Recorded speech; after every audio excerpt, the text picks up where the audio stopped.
De volta ao segundo bloco do programa Turismo com Renata Presser, hoje com a nossa convidada especial, Kelly, que vem lá de Pelotas, a cidade, né, dos doces maravilhosos.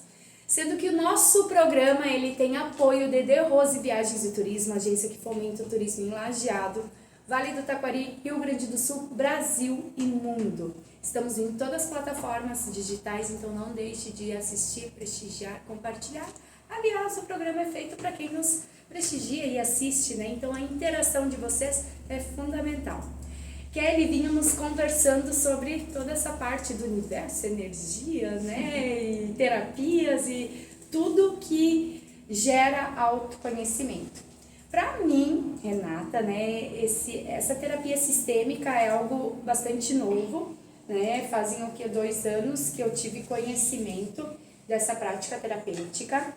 E hoje, quando eu converso com as pessoas, muitos me colocam ainda que tem medo. Toda vez que eu fazia algum trabalho relacionado a autoconhecimento, todos comentavam comigo, olha, precisa ter um olhar voltado para a tua espiritualidade. Isso me dava um pouquinho de ânsia, um pouquinho de medo. O que é esse medo que as pessoas têm quando se fala em terapia sistêmica? O medo de olhar para o sistema familiar, o medo de olhar para si mesmo. Qual é o medo? O medo de mexer em quê? Em que isso mexe? O que isso trabalha? Então, Renata, eu sempre digo que o medo ele é fruto do não conhecimento. É aquilo que eu não conheço, eu tenho medo. Se vamos associar ao turismo, se eu for para um lugar que eu não conheço, na minha chegada, por mais amparada que eu esteja, talvez eu sinta medo de sair sozinha, de deixar o grupo, ou enfim, né? Então, quando a gente não tem conhecimento sobre as coisas, a gente tem a tendência de repelir. Até então a gente começar a entender o que é a terapia sistêmica. Só para tu ter uma ideia, se nós estamos aqui, nós temos uns registros das nossas células 7 gerações anteriores. E isso não sou eu que estou dizendo, mas a epigenética já está estudando isso e já foi comprovado que nós, enquanto seres humanos aqui, constituídos de células, temos registros nas nossas células de 7 gerações passadas. Por que dá medo de olhar para tudo isso? Imagina a tua bisavó. Conheceu a tua bisavó? Não conheci, infelizmente. Tu não sabe nem a vida que ela levou, tu não sabe as necessidades dela, tu não sabe as dores dela, as lutas que ela teve. E talvez hoje tu possas estar repetindo um padrão dela. Por quê? Porque quando nós vemos de um sistema, são 3 leis sistêmicas, tá? E essas 3 leis, como diz Bert Hellinger, elas precisam estar alinhadas. Qualquer uma dessas leis que seja fraudada no nosso sistema, nós vamos estar repetindo alguma coisa, nós vamos estar fazendo alguma coisa em honra àquela pessoa que veio antes. E tu não precisa conhecer a pessoa. Tu imagina que a gente vai conhecer um antepassado de 7 gerações. Eu nem sei como é que se chama o 7º, né? Então, hoje eu sou a composição disso. E quem foram essas pessoas? E a constelação familiar, ela traz clareza sobre isso.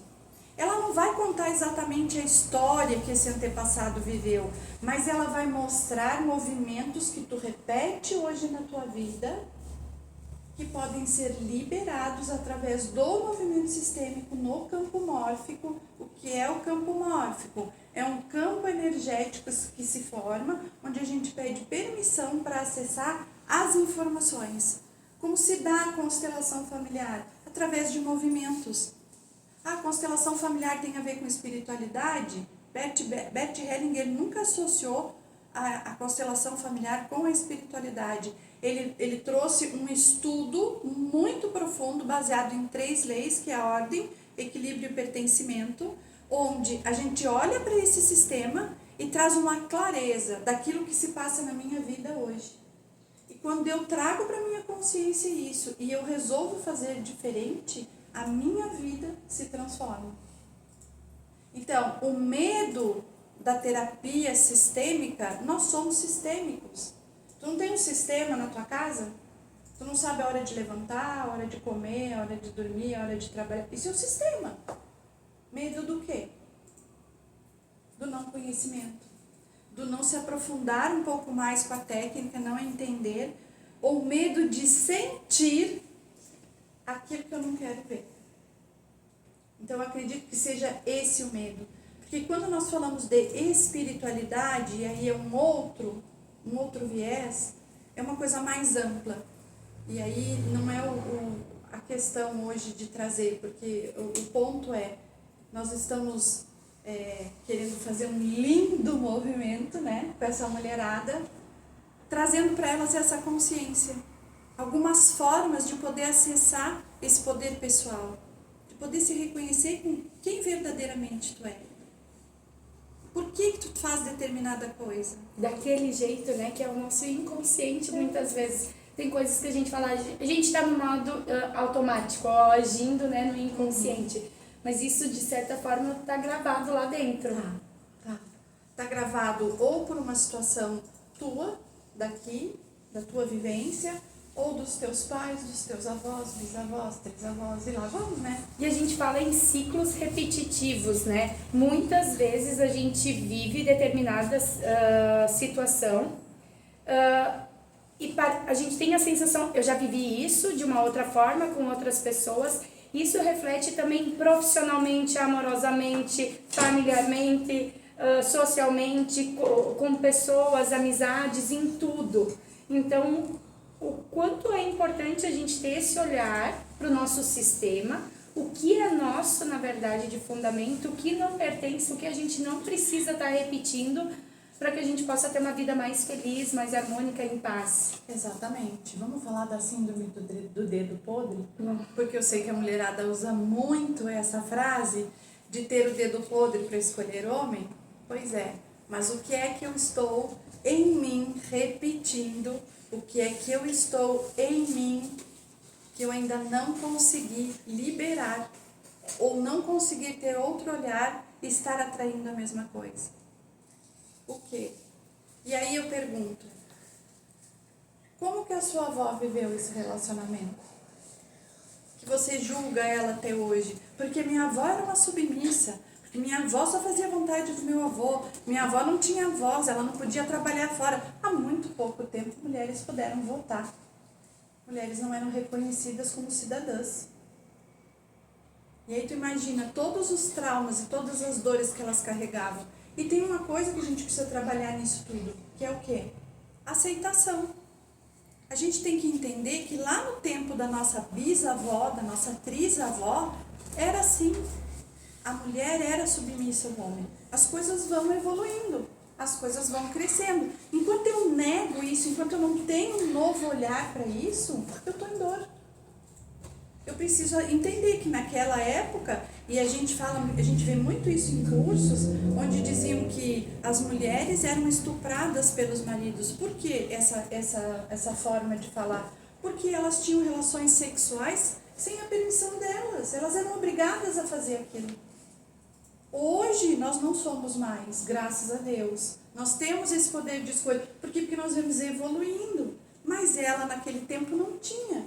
Hoje nós chamamos isso de um estupro, talvez. Mas naquela época era só a obrigação da mulher dentro do casamento. Era natural, entendeu? Hoje não é mais, mas naquela época era. Então, trazer esse conhecimento, o porquê que as coisas eram feitas assim, e que naquele tempo funcionava assim, e dizer, olha, muito obrigado pelo que vocês tiveram que passar, para que hoje nós tivéssemos condições de ter escolha. Maravilhoso. É isso.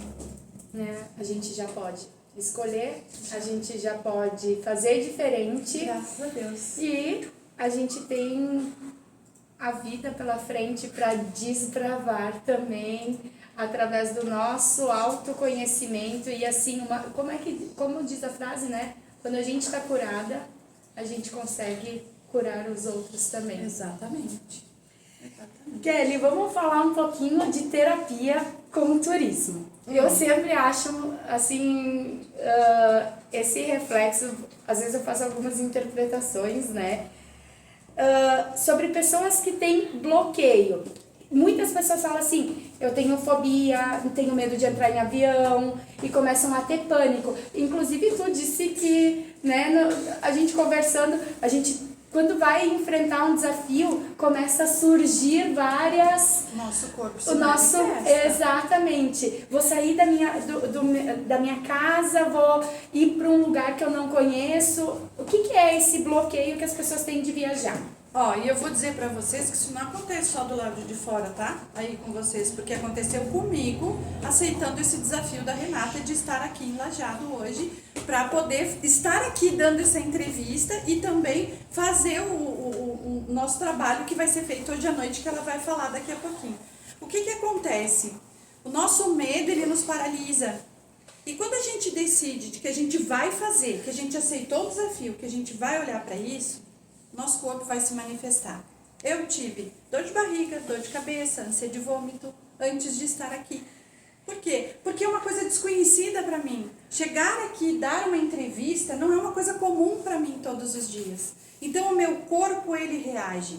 Só que tem um detalhe, ele pode reagir o quanto ele quiser. Porque quando eu faço terapia, quando eu aprendo a me conhecer, quando eu sei quem eu sou, eu sei o que eu quero e onde eu quero chegar, eu faço a minha escolha pro mais, pro ir. Eu vou mesmo passando mal. A dor é inevitável. O que a gente não pode é deixar que isso te paralise. E muitas vezes o que a gente escolhe? Não vou mexer com isso, não quero me incomodar. E aí tu fica paralisada no mesmo lugar e essa situação vai se repetindo milhões de vezes até tu entender que enquanto tu não enfrentar ela não vai sair dali. E olha, ela vem com muitas questões diferentes. Ela nunca vem igual. Se eu não tivesse aqui hoje, esse meu medo, esse meu receio, ele viria em qualquer outra situação. Ele não viria porque eu seria convidada para outra entrevista. Não, por quê? Porque o medo, ele é uma frequência e ele pode vir de todas as formas. Enquanto eu não enfrentar ele, ele se mantém na minha vida. Ele toma conta da minha vida. E aí, da febre, fica doente, da diarreia, da dor de barriga, a pessoa tem... Porque o corpo reage, não é isso? Os nossos traumas estão registrados nas nossas células. Enquanto a gente não entende isso, por que se diz que quando a gente tem um trauma ou a gente tem uma doença já que se instalou no corpo físico, já vieram muitas situações para a gente olhar para aquilo ali e a gente não olhou. E aí então é como se Deus dissesse assim, minha filha, tu não vai olhar para isso, então tá, vou te paralisar, vou te botar na cama até tu parar para pensar. A gente tem exemplo dos quase morte. Quantas pessoas se transformam quando eles passam pelo quase morte? Por traumas muito grandes. Que eles olham e eles começam a dar valor à vida e a querer fazer diferente. Porque o corpo parou. E a gente tem medo da morte. E tudo que a gente não faz por medo, a gente está olhando para a morte. A gente não olha para a vida. E Kelly, a gente agora ouvindo tu falar sobre os traumas, né? A pessoa que teve uma experiência traumática, que houve um trauma, agora, né, voltado para uma questão de viagem. E aí ela começa a fantasiar coisas e cria o medo de uma próxima vez passar pela mesma situação. A nossa mente é a nossa maior inimiga. Ela faz tudo para nos proteger. Ela não quer que tu faça a mesma coisa. Então, se eu tive um trauma numa viagem,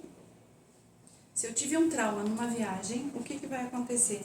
Quando eu marcar a próxima viagem, eu vou ter as mesmas sensações. Por isso a importância da terapia, de ressignificar, de entender que aquela dor sim, ela existe, mas ela não é mais uma realidade na nossa vida. Lá aconteceu, não é o que eu tenho no meu momento presente. Tudo que eu tenho no meu momento presente é diferente do que eu vivi lá atrás, mas a minha mente vai tentar me dizer. A gente tem tanto assunto para falar. Dá tempo. Que no próximo bloco a gente traz mais turismo com Renata Presser.